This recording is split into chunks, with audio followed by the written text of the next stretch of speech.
ထောင်တွန်းတနေရာမှာထောင်သားတွေကိုလိမ်မာကြဖို့အသိပညာတွေရဖို့ဆိုတဲ့ရည်ရွယ်ချက်နဲ့နာမည်ကျော်အဟောအပြောကောင်းတဲ့ပညာရှိတယောက်ကိုဖေးပြီးတော့ထောင်တွန်းဟောပြောပွဲကြီးတစ်ခုစီစဉ်ကျင်းပခဲ့ကြတယ်ပညာရှိဆိုသူကလည်း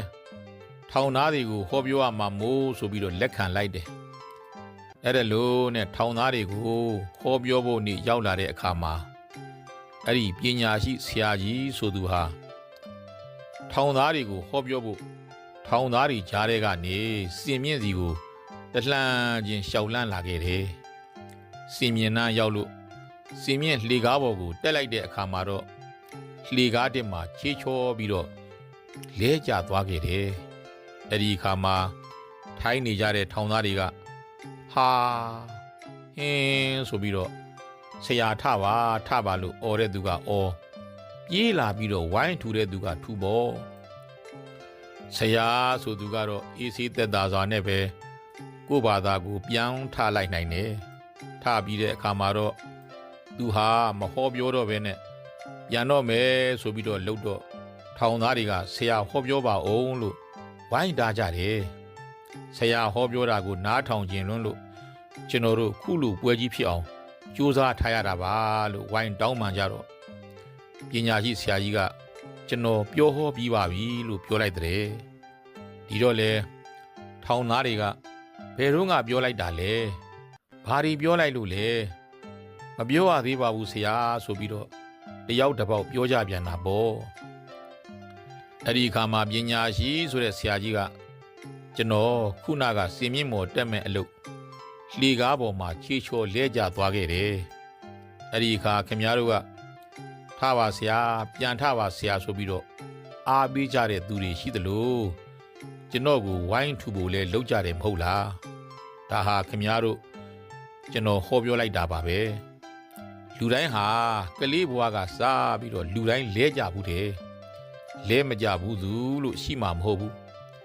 အဲ့လိုလဲကြတဲ့အခါပြန်ထဖို့သာအဓိကပါကျွန်တော်သာခုနကလဲကြတာကိုပြန်မထခဲ့ရင်ခုမတ်တရပြောနိုင်မှာမဟုတ်ဘူးခမည်းတော်လည်းဒီတိုင်းပါပဲခမည်းတော်လည်းထောင်ကြနေသူတွေဆိုတော့ဘဝမှာအကြောင်းတစ်ခုခုနဲ့လဲကြနေသူတွေလို့ကျွန်တော်မြင်တယ်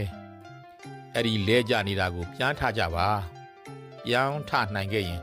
အားလုံးဟာကောင်းသွားကြမှာပါအစင်မပြေလို့လဲကြသွားတာဟာဘဝဆုံးသွားတာမဟုတ်ဘူးနော်ပြန်မထနိုင်ဘူးဆိုရင်သာ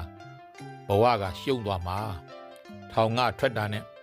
ကိုယ့်ဘဝကိုအသစ်ကပြန်စပြီးတော့ဘဝကိုပြန်ထကြပါလို့ကျွန်တော်ပြောချင်ပါတယ်နောက်တစ်ခုကျွန်တော်လဲကြသွားတော့ခင်ဗျားတို့ကပြန်ထပါဆရာပြန်ထပါဆရာနဲ့အားပေးကြတယ်နောက်ထူပေးကူပေးလို့လဲလုပ်ကြတယ်မဟုတ်လားဒီလိုပါပဲလောကမှာလဲကြသူတွေကိုတဦးနဲ့တဦးအားပေးကြရမယ်တတ်နိုင်ရင်ကူဆွဲမပေးရမယ်လဲကြသူတွေကိုအားမပေးဘူးမဖေးမဘူးတဦးနဲ့တဦးအပြစ်တွေပဲဆိုးနေမယ်ဆိုရင်လူတွေကောင်းလာနိုင်မှာမဟုတ်ဘူးဒီကောင်ကထောင်တွက်ဒီကောင်ကတခိုးဒီကောင်ကလူဆိုးဆိုတာနဲ့လဲနေသူတွေကိုဝိုင်းပြီးမထိုးနှက်ကြပါနဲ့မဖိနှိပ်ကြပါနဲ့ခွန့်လွတ်ခြင်းနဲ့ဆွဲကူကြပါတယောက်နဲ့တယောက်အားလုံးဝိုင်းထူကြပါလို့လည်းပြောခြင်းတယ်လဲနေသူကိုအပြစ်ဆိုးပြီးတော့ထိုးနှက်ကြဖိနှိပ်ကြလို့ကတော့ကိုရောသူရောဟောဒီတလောကလုံးအတွေ့ရောဘာကောင်းရိုးမှရလာမှာမဟုတ်ဘူး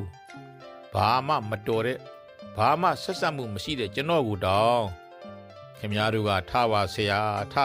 ဆိုပြီးတော့အားပေးနိုင်သေးရင်ခင်ဗျားတို့ရဲ့သားသမီးဇနီးမယားဆွေမျိုး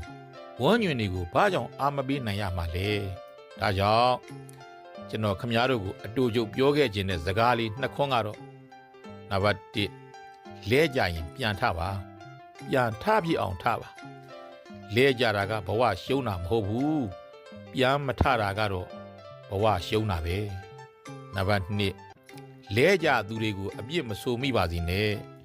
လဲကြသူတွေကိုအားပေးပါဆွဲထူပါဒါဆိုလောကကြီးကတိုးတက်ပြီးတော့ကောင်းမွန်လာမှာပါလို့ပြောကြခဲ့ခြင်းပါတယ်ဆိုပြီးတော့ခေါ်ပြောသွားခဲ့တယ်